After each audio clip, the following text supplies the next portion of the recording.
Welcome to the Second Reading Podcast from the University of Texas at Austin. The Republicans were in the Democratic Party because there was only one party. So I tell people on a regular basis, there is still a land of opportunity in America. It's called Texas.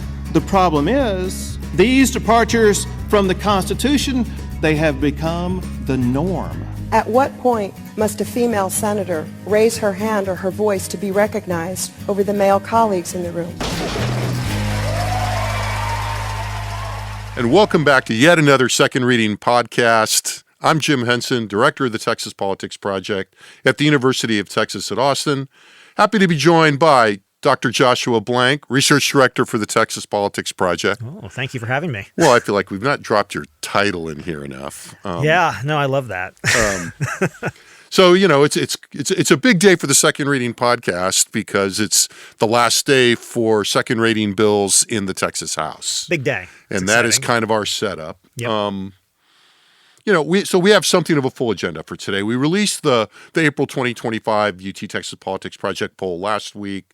And so in our last podcast, as we usually do, Darren Shaw joined us and we focused primarily on the results related to Donald Trump, the economy, coming 2026 election. And we hit a few hashtag Tex Ledge things in there, but we usually leave that to the follow-up. Well, today's the follow-up, and it just turns out that it does fall on this big legislative deadline.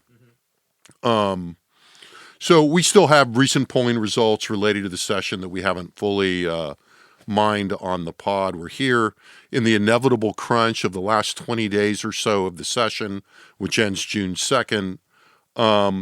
And so we'll talk today about kind of what's left on lawmakers' agenda as crunch time hits. And as we record, Thursday mid-morning, the members are on the floor of the House with this deadline looming. Important stuff. They're doing the real important stuff, though there was as we were coming up, there was a recognition for a doctor who had successfully treated untold numbers of patients. Well, there was a number. To be fair, they said 6,000 patients, and she didn't lose one, treating them with vitamin C and ivermectin, and et cetera. So it was a good reminder of what's going on in the House tonally right now. Yeah, we'll probably come back to that at some point. I don't know when, but we're going to probably come back to that. I believe we will. So let's start with the big issues still pending. Get the big one out of the way, the budget. The budget is not done yet, has not been passed and sent to the governor. Now, that's not a big surprise. But both the House and the Senate have passed bills, negotiations, conversations underway. Importantly, they didn't start that far apart on a lot of the big stuff either, I was going to say, huge. there are not huge differences in these two bills. I think the one thing that we would note, given the predicates that, people have listened to this, have heard on the podcast, and, even a couple of things we've written about, both chamber spending plans leave about $40 million in general revenue. Billion, right? Yeah, $40 billion, sorry. Coming in well under the $195 billion or so that was in Comptroller Glenn Hager's most recent biennial revenue estimate, but most recent is a lot of water under the bridge since Yeah, a little bit. So, a couple things. The slack creates room for the final negotiations on spending items and some of the bills that we'll be talking about. There's still, some swings in spending out there. And, of course, that money is a good, lubricant for getting these things settled. So there are two countervailing currents here, right? Now, one, our polling has shown a willingness to spend more, albeit with different priorities among partisans. And we've talked about this. This is evident in most of the times that we ask these spending questions. This pattern is more or less evident, but it was, pretty clear in the last couple of times that we've done Yeah, this. and I think, this reflects, the sort of the stature of Texas as something of a low spending, low services state. There are, there's a majority, we asked about 12 different sort of spending areas, let's just call it.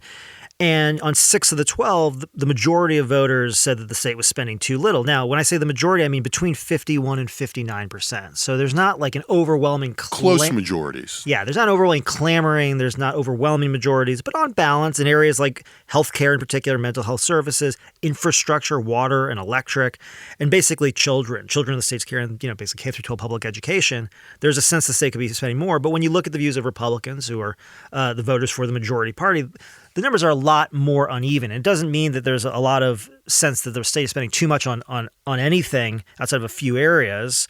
But for the most part, you see sort of a mix of, the state's spending about the right amount. Maybe they could be spending more. But, you look at something like this and you'd say, as a pollster, someone who watch stuff, you don't look at this and see like a groundswell for more spending in any particular area.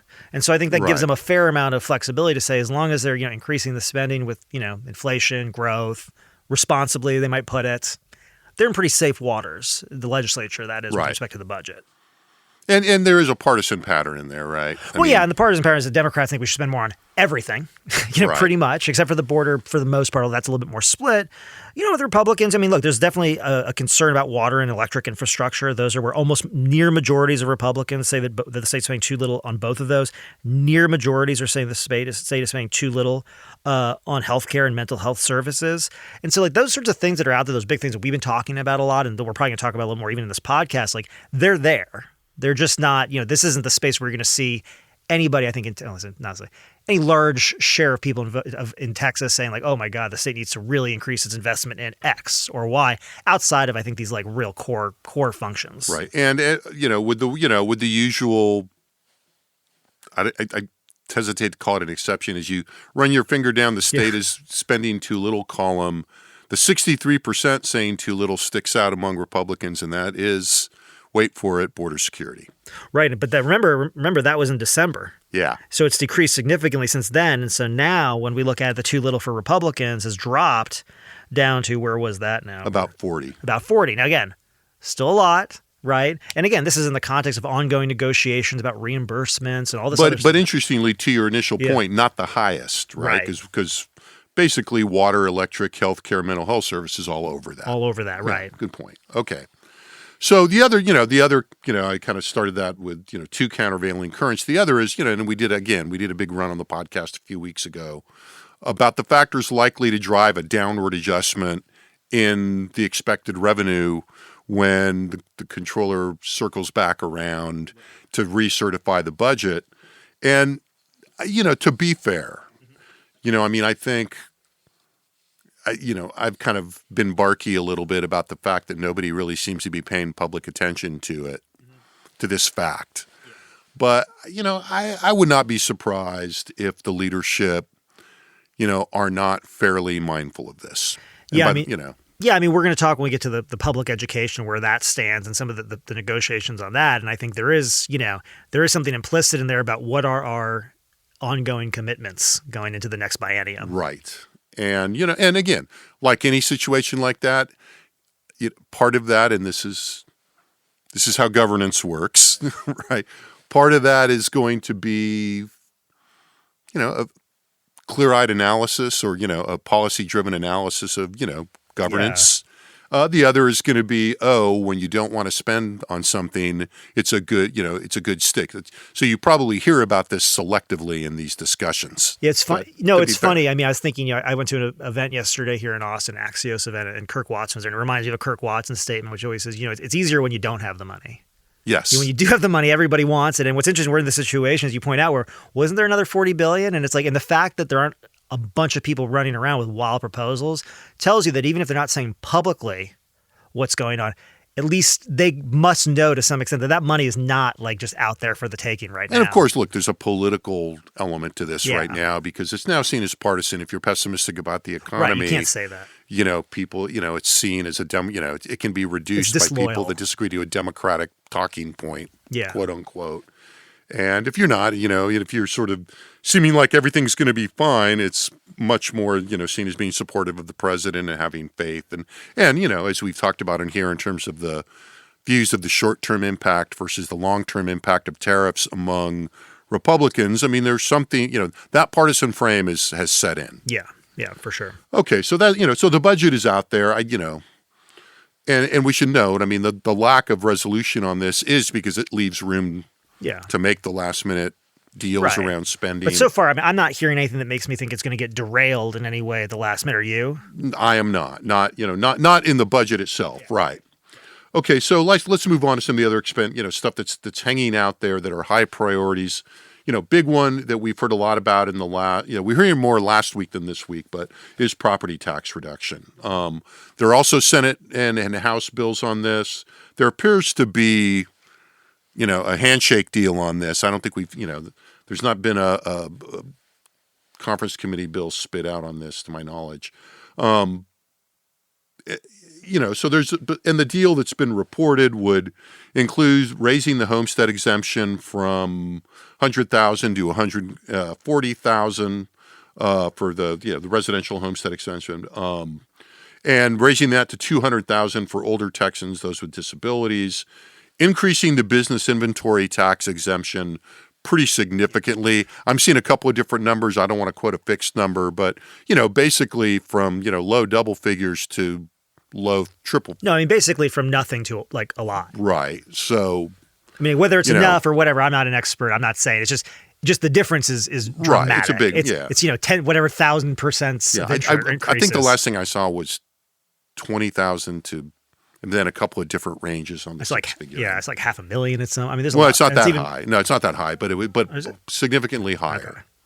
Those conversations are still going on. Whether we get it exactly right, I'm not too worried about because we don't know what it's going to be for sure anyway. Yeah. So I don't think that's. And again, speaking of like likelihood of moving forward, this doesn't feel like something they're going to screw. It's going to break. They're not going to screw this up twice. Yeah. This is not the thing that people are worried about per se. Okay. And public opinion here is kind of helps explain why we don't expect this to blow out at this point, right? Yeah, I mean, there's a lot of ways we can look at this. I'll do this relatively quickly, but it's clear that as the legislature has paid more attention to the issue, it's been talked about more, people's ears have pricked up as well. And when we ask voters, 3 times so far in December and February and again in April, what's the one thing the legislature should be focused on? It's important to note when we say one thing, so we're not letting them choose a bunch of options. So these aren't going to be 60% numbers. It's just what's on people's minds. And what we saw was the people saying property tax reduction increased from 4% in December to 6% in February to 7% in April. Doesn't sound like a lot, but it's the 4th most frequently mentioned priority, only behind immigration, the economy, and public education. So it's so just to put it, that's the level we're talking about here. And obviously those are other very, very big issues, right? Asked directly about legislative priorities, 48% of voters said that reducing property taxes is extremely important. It's an extremely important priority. Another 27% said it was very important. Only lowering the cost of everyday goods and services and improving the reliability of the state's energy grid received higher priority from voters, and only barely. It's the number one issue among Republicans. 61% say it's extremely important. 26% say very important. It's significantly less important for Democrats, but fewer than 1 in 10 would offer that property tax reductions were not very or not at all important priority for the legislature. And there's a third of Democrats, or more than a third actually, saying it's extremely important for the legislature to reduce property taxes. 29% say it's very important. And I think, if you got more than half of Democrats saying it's extremely or very important, right. Right. And I think that also speaks to the fact, something that we haven't talked about a lot on this podcast. A little bit, we kind of hinted at it, but the concerns about housing costs, because we think about I think people's concerns are really centered on a lot of kind of the big macro stuff. We talk about just everyday costs for goods and services, housing costs, healthcare costs. We talk about the electric grid, the water supply. Yeah. There's a lot of focus on these really just we call bread and butter political issues here. And when you think about the cost of housing and something, this is kind of what the legislature can do. Yeah. And so I think for a lot of Democrats even Democratic representatives who want to make action here, again, you can talk about hanging together and, holding up constitutional amendments and all that kind of stuff. But honestly, this is not the one. Yeah. It's just as unhelpful in a general election for a Democrat as it is in a primary for a Republican. To have somebody say, he voted against lowering your property taxes, or she voted against lowering your property taxes. Yeah. All right. So let's, again, out there, probably maybe some tweaks around the margins to be going. There'll be some space on the floor. Well, be interested to see what the amendments look like on that, or the attempted amendments. I think, which will be difficult to pass anything. Once they hammer this out, but it's on track. Yeah, it's on track. Okay, I would say mostly the same thing about the next big one we want to talk about is water. Right. Water legislation, SB 7, would ask voters to approve spending of $1 billion a year for the next decade to shore up the state's water crisis. That's made it through the process without a whole lot of trouble. The issue that is out there seems to be, the balance between how much is allocated for new projects, which I think is kind of more the preference of the Senate, how much to apply towards maintenance, refurbishing, Existing piping, fixing retrofit, stuff. Yeah. Fixing existing stuff seems to be a little heavier emphasis on it on the House, as I understand it. But again, with that much money, that seems fixable. There's a lot of lobbying. I mean, look, it's a really interesting area. I mean, as always, right? and I'm just, may I don't know. Like, yeah. I mean, it's really, there's a really interesting sort of, political overlay to the urban, suburban, rural, and state growth thing here that's just sort of fascinating, right? And I mean, I think there was a report that came out sometime last year that was rating state infrastructure across all 50 states. And, one of the areas that Texas was not great in was water infrastructure, and a lot of it is water loss from old pipes and stuff like that. And the thing about those projects is, I think you can see how, like, as a House member with a smaller district, like, that can actually, like, fundamentally impact the district in a way that, like, you can both, one, I mean, like, at the bottom line, like, there are local governments that are dealing with these water problems, but also, even though we might think of these things as disruptive, like, you can demonstrate what you're doing. You're going in and you're fixing the pipes, right? Now, the other side of this is you think about political competition in the state and the fast-growing suburbs and exurbs, and one of the huge problems that these places have is essentially water infrastructure projects are crazy expensive, and they don't have the tax bases not only to fund them on their own, but even to bond them out most of the time. So they need to have a partner with the state, which is, where all this kind of money gets flowed around and stuff. But that's where these new projects come in, which is like, okay, well, these areas are growing in what were, kind of, just to say, like, generally more conservative areas. And these are people moving to Texas and moving to sort of these sort of exurban areas that used to be, honestly, they're now kind of turning into suburbs. Yeah. And the question is, how do you support that kind of growth? And that's a little bit different. You need some bigger, splashier projects there. And so I think there's a little bit of an overlay, but again, there's something for everybody here. Yeah. And I would say that on the polling side, you just see this as sort of just, it's an issue that is, I would say, perpetually been on voters' minds, even though it doesn't have the same moment like the winter storms. Like, we talk about the electric grid, we say when the power went out, that was just like this shock for people. And it's been sitting there ever since. With water, we don't necessarily have that shock, except we know from polling, and we know just for living in Texas, number of boil water notices, water issues that come up like all over the place, whether you're in Austin or you're out in West Texas, it's happening. And so because of that, what we see when we say, hey, what's the importance of improving the reliability of the state's water supply? It was the fourth highest priority among all voters.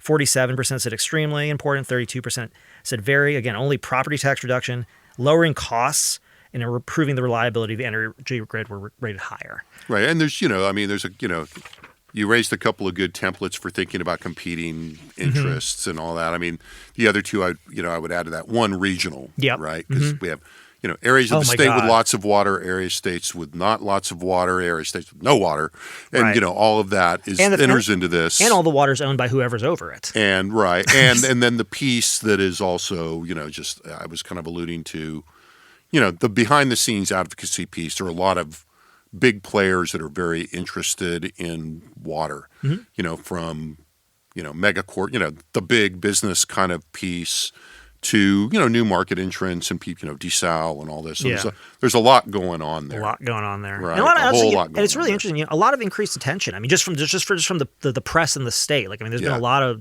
really in-depth reporting on water in the state recently, which again is filtering down to people. And it's been interesting. We've been watching this for a while. I mean, you go back to the, it's been a big but not inflammatory issue for a long time. Yeah. Right. I mean, and I think it's just, it's kind of baked in. Part of that is, and this, I think in a very simple sense, we're playing a lot of catch up. Yeah. And, the template for where the water needs to get to and where it already is a complicated one and shifting. I mean, I was, doing some kind of updating for the Texas government class and for the class we're going to do in the fall yesterday, and noticing where, some of the population shifts have been. And, some of it is, we have been hearing about all the time, Yeah. but also, where some of the urban areas, kind of saw slight decreases, looking at the shifting and, what areas were defined as urban, and how that got moved, in part because of census redefinition, et cetera. Yeah. Can go down a rabbit hole here, but the point being, just the basic terrain of the issue moves a lot, Yeah. Even as there's this overarching kind of, among those who watch the issue, sense of alarm that our water infrastructure, as you were sort of saying in terms of these ratings, has really fallen behind. Yeah, and I think the other thing is there's just a Texas overlay to all this, which is like, if this were North Dakota, it would be a lot less expensive. Yeah. And just because of like how many population centers do you have? How many people are you trying to serve in those population centers? And for Texas, it's just like, you guys all know the answer to that question. Right. It's big and it's a lot. And it's dynamic. It's I guess dynamic. that's the point I was That's making. right. Very Yeah, that's dynamic. right. Okay, so let's, those are the easy ones. Okay.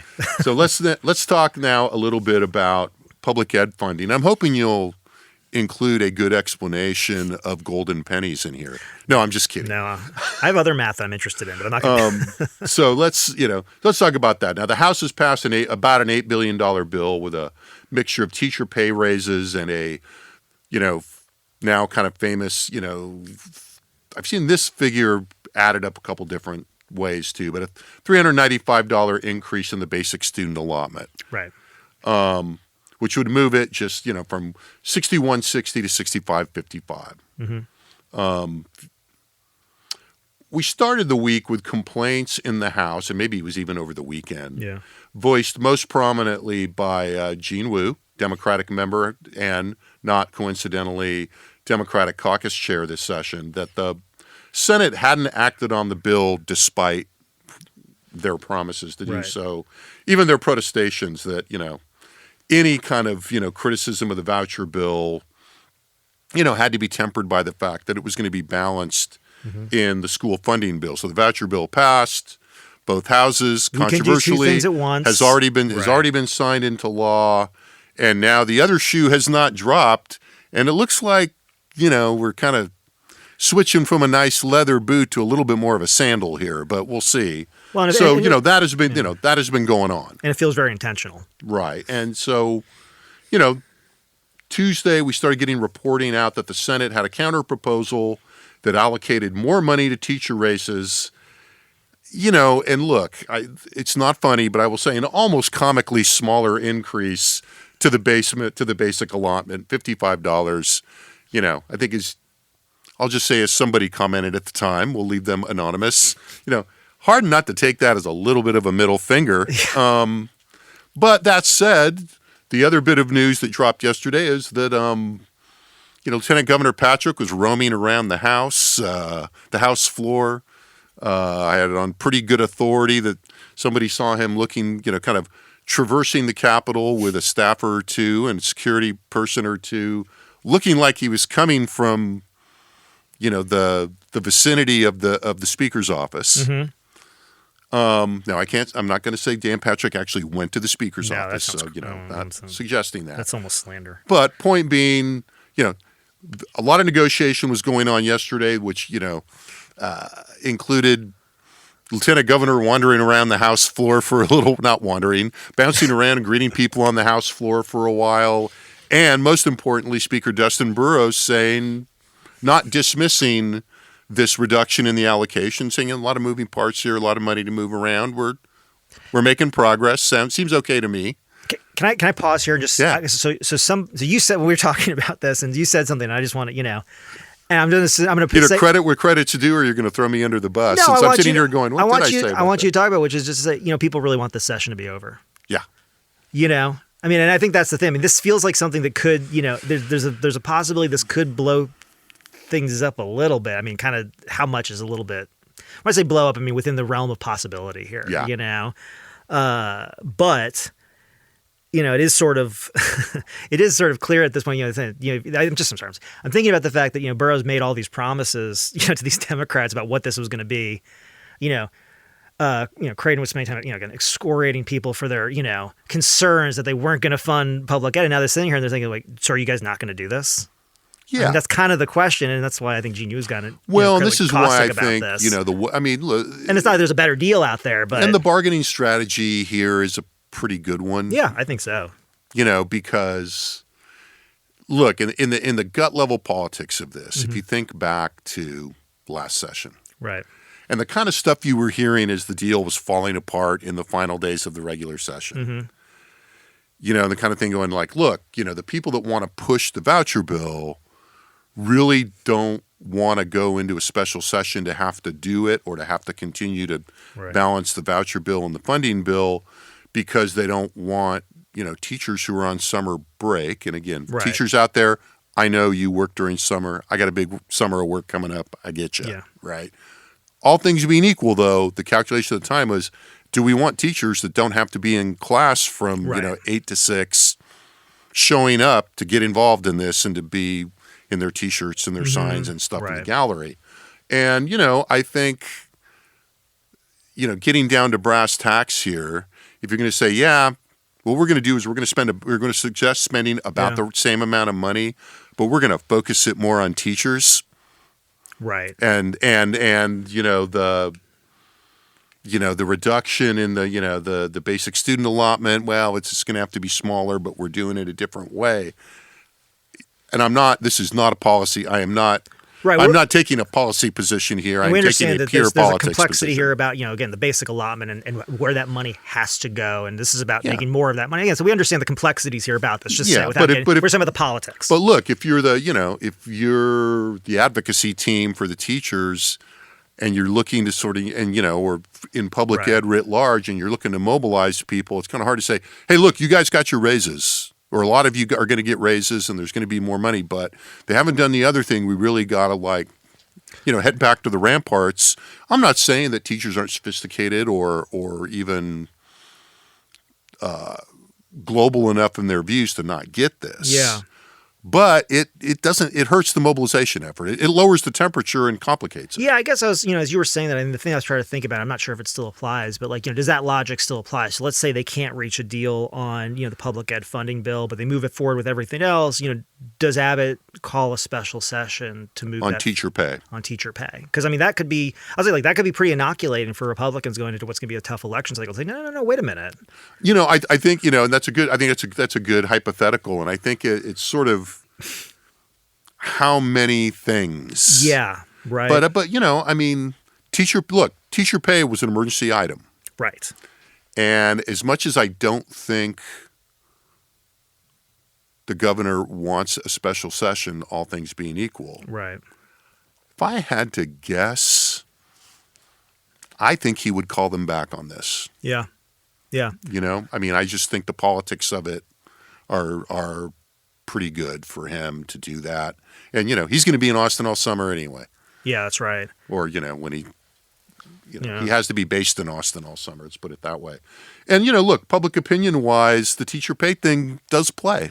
Well, that's really the issue here in general, which is that, they've achieved their biggest goal, which is the ESA bill. But, every time we ask about public education, the ESA as a priority is just so much lower than two other things, which is our public school financing and teacher pay. And again, there are partisan differences and there are differences in intensity on these kinds of things. And the other thing that is way lower than is issues having to do with curriculum and what's going on in schools, management of the schools, that kind of stuff. Right. And so it's a little strange, right? So, if we look at those same sort of numbers again, right? So the importance that voters place on different legislative priorities, increasing pay for public school teachers was seen as extremely important by 38%, very important by 28%. Increasing funding for the public education system, 36%, extremely important, 24%, very important, so majorities in both cases. Establishing an ESA account, 17% said extremely important, 19% said very. So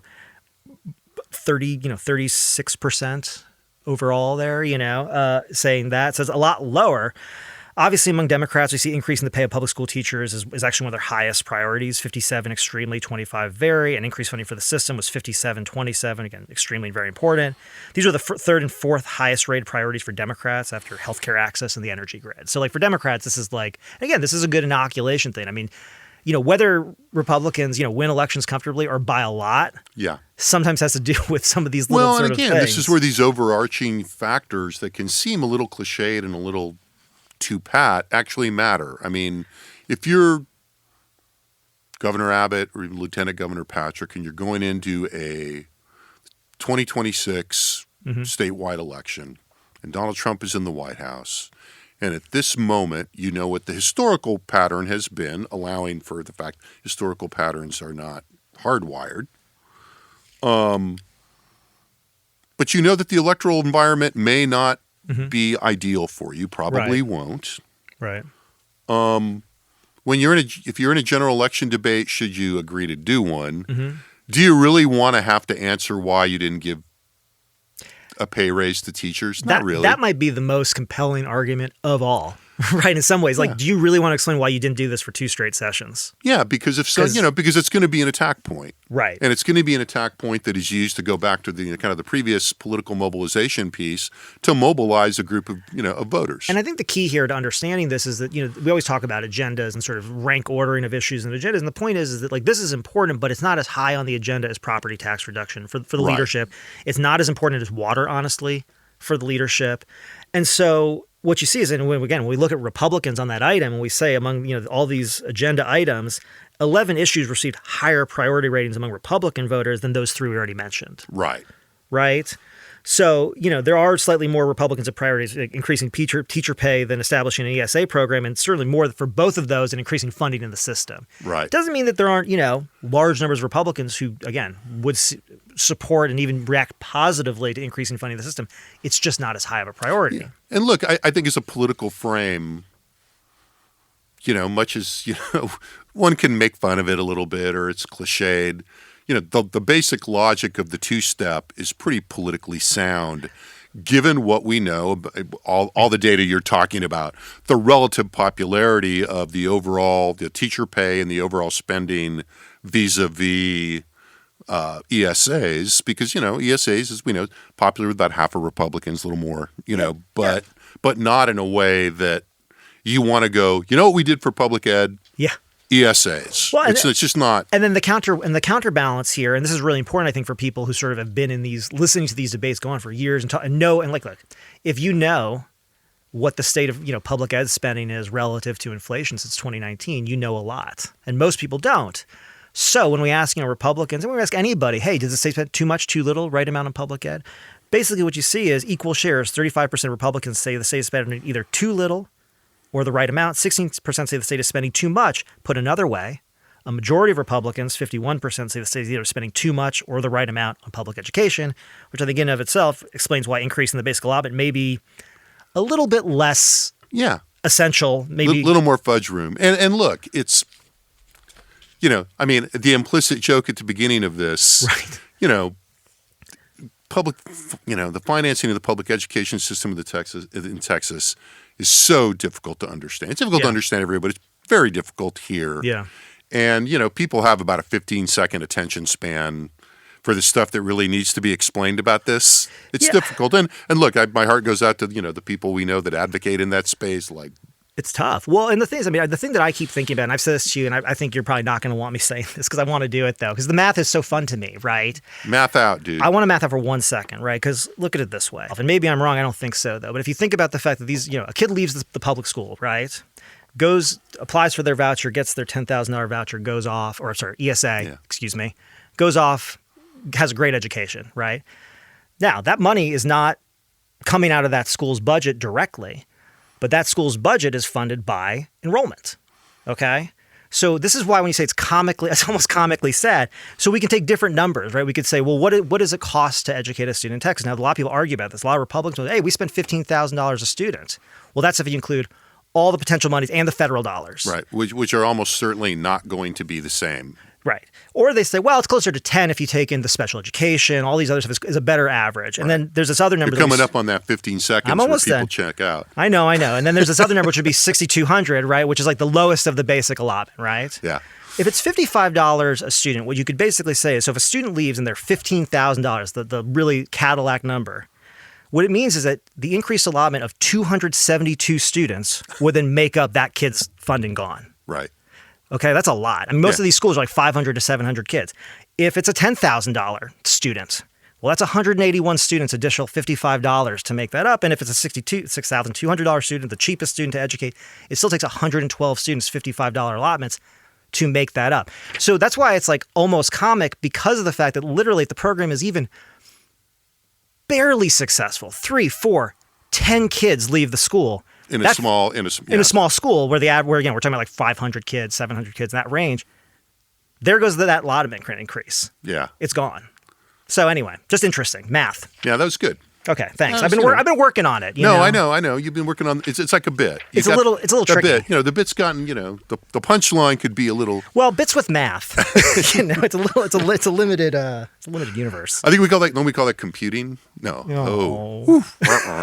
All right.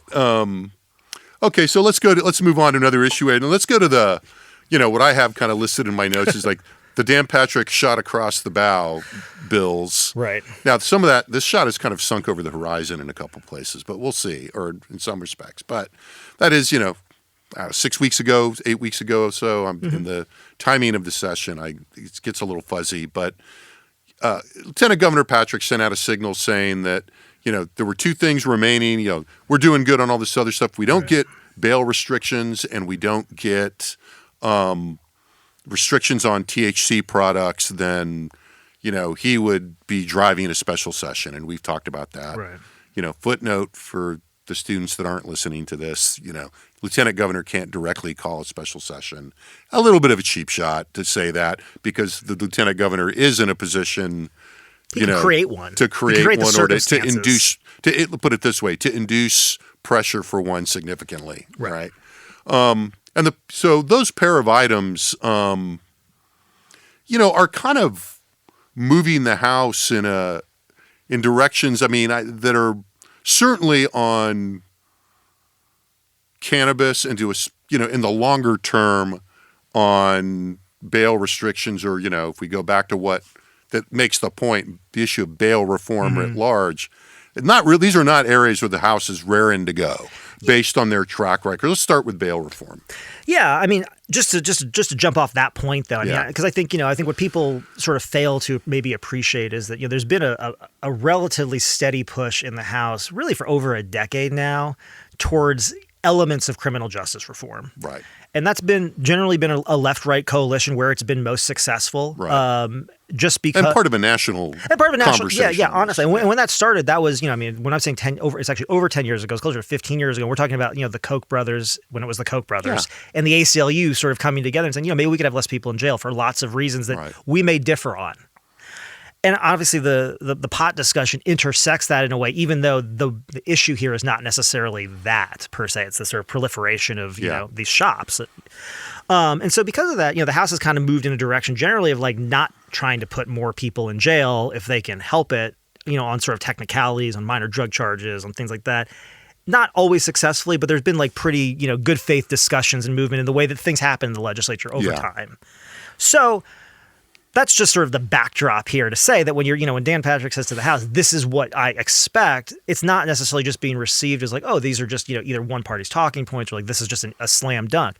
The bail reform is more of a slam dunk, right? I think that's right. And one of that is because if we set aside, the politics of this. And it's, path to the basket's clear. Path to the basket's clear, the policy debate's a real thing. Just setting aside the politics of this, if you just sort of look at the policy and say, well, why would Democrats, support, putting more people in jail? It's like, well, that's not really what this is. Texas kind of stands out in its bail practices relative to other states in the country in terms of the limited circumstances in which people can be kept without providing them options for bond. Yes. And so that is like ultimately the thing here. There is a policy problem they're trying to address. And again, we're looking ahead to 2026. Do Democrats really want to be the party that put violent offenders on the streets? Not really. And I think there's enough Democrats and enough variability in the caucus that, people can vote their consciences or what they want, and they'll probably get where they need to get. And the polling shows, it's, kind of reinforces that point. Yeah. And this is the thing about this is like, these are one of these things where like the polling is the message testing. It's all the same. Like you can't really get at the underlying attitude for most people because it's really like, so do you think that people who have been, let's say accused of violent crimes should be, like basically held, if we're worried? And it's like, yeah, probably. You know, and so it's just one of those things. You could probably give them a treatment on. Well, we'd have to torture it. I mean, we'd have to torture it and abstract it so much to try to essentially find something that's get not at the there. underlying reservations that may exist. Right. Yeah, that may exist, but nonetheless aren't going to like overwhelm the thing itself, which is should violent people be kept, it should be held. Right. I think it's going to basically be yes. And we should also note that, importantly, this was also an emergency item, so implicitly a priority for the governor. Clearly, as we said in the setup, this is a priority for the lieutenant governor as well. Now, public opinion on the cannabis issue, also interesting in the sense that, like the criminal justice stuff, I think, there's an interesting thermostat. I don't know if it's thermostatic per se, but there is a call and response public opinion, elite interest, pattern that is we see with marijuana as well, where the momentum has clearly been in favor of at least decriminalization, tolerance of low level use, whether it's medical, recreational, really. By the time it evolves into the as recently as a few years ago, but we've seen that kind of shifting back slightly, right? But the numbers are complicated. Yeah, it is a little this is a really interesting area, and I think this does speak to something. It's like almost like the golden age. We're in the golden age of public opinion polling, and one of the things that we're getting, and I mean that just in the sense I don't really mean that probably. Well, I don't know, but anyway, that's another question for another day. But what I mean is we have taking a note on the golden age of public opinion well, just polling. because we have so much, and we have so much from so many different states, and we have so many high quality pollsters out there, and we have so much trend to kind of see. And I think what I mean by that is like, we're humans, so we want to see patterns, we want to see trends, we want to project into the future what we know about right now. And I think there's a sense around marijuana and pot attitudes that it was just going to keep liberalizing. Right. That as more people went to Colorado on vacation or whatever, they'd say, this is great or whatever. Yeah, look, edibles is the key thing here. And the drinks. I mean, honestly, now the drinks. The drinks, I mean, man, I'll tell you what. I saw somebody pull one of those drinks out of their pocket in an event. Well, when I say, and I tell you, I'm not talking about, I'm honestly, I'm not talking about me. I'm just talking about the legislators like those drinks. Because they are not cool about getting like really the drinks. Why? Yeah. So anyway, but so the broader context here is that attitudes have been liberalizing, but the context is changing, right? And so people go to Colorado and some people have a good time, and some people like eat the whole candy bar and have the worst time of their life, right? And speaking of this, look. As this has moved, what happened was, again, to point this out, the state basically tried to make its hemp laws align with the federal laws, and in doing so, inadvertently created this whole kind of industry out there now of sort of, marijuana adjacent products and all these stores that people are now reacting to. That's a different context. And I think we can accept that that's Delta 8, Delta 9, all this kind that's going to change people's attitudes when you say, hey, should we legalize pot? People are like, well, wait a minute, what are we talking about now? We're not talking about the same thing we were 5 years ago, 10 years ago, whatever. So without going into all the details here, I'll just say only 15% of Texans say they would ban all marijuana use. And that's pretty consistent. It's gone down from where it was, I think like 10 years ago, it was closer to like 30, percent or so. It's definitely decreased a lot. Absolutely. But it's definitely sat at about this number. A third are in favor of only medical marijuana, very safe place for a lot of Republican voters, and a majority are in favor of recreational possession, 51%, 35% for small amounts, 16% for any amount. But this is a little bit lower than what we've seen in the couple of years, I'll say in the last 5 years. It's definitely come back a little bit. There's a slight decline in the growing acceptance and again embrace, especially among Republicans. But again, taking all this together, it shouldn't be surprising that we find that a plurality of voters say that the state's laws should be made less strict. Yep. 43%. Another 18% say that they should be left alone, which makes a majority overall. So, I mean, there's not a huge, there's not a groundswell for making the state laws stricter. And even among Republicans, 55% would either leave the laws alone or make them less strict. And then more specifically, with respect to Patrick's efforts, 50% of voters oppose outlawing the production and sale of cannabis-derived products in Texas, including consumable hemp-based products is how we ended up wording that because it's hard. Yeah. So 34% in support. So 50% opposed, 34% support. Among Republicans, 46% supported outlawing. Supported outlawing. Outlawing, all these products. 42% were opposed. It's pretty close. It's not a great issue. Right. And so, the word on the street has been that this is an area where, the lieutenant governor is willing to give. Now, I offer that as rumor. Yeah. One just discussion point for that. It's funny. We have but it's a believable rumor because it makes sense given what you've just said. Yeah. And given, the other stuff. I think it makes sense in a broader context. I mean, we paired bail and pot because the lieutenant governor did. But in my mind, I actually see the movement in this session around pot and gambling is kind of the same. You know, in the sense that there's been this sort of ongoing efforts to either loosen the state's marijuana laws and or expand gambling in the state. And the lieutenant governor is not interested in either of those things. Right. And is very clear about that and on the record. So it's interesting that the session starts and he goes and says, we can't even run a lottery in this state. Yeah. And then he right. said, and then, right. And this, we're banning pot entirely. We're banning this whole industry.